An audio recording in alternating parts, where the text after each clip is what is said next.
తనికెళ్ళ భరణి గారి రచనల్లో నాకు బాగా నచ్చిన మాట గోదావరి సినిమాలో చెప్తారు ఆ డైలాగ్ని.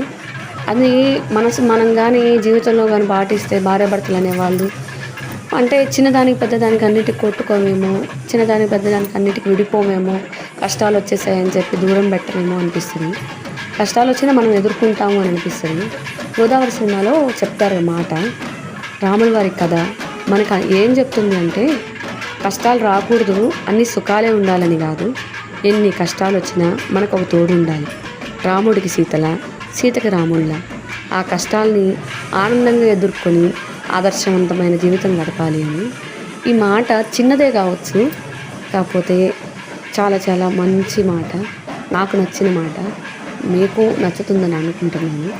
ఇదండి మా కోదండరామయ్య గారి ఉత్సవాలు జరుగుతున్నాయి కదా, మీరు చూస్తారని ఈ వీడియో సెండ్ చేస్తున్నాను. నచ్చితే నన్ను ఎంకరేజ్ చేసినట్టు సబ్స్క్రైబ్ చేయండి, లైక్ చేయండి, నలుగురు చూస్తారు కాబట్టి షేర్ చేయండి. Thank you.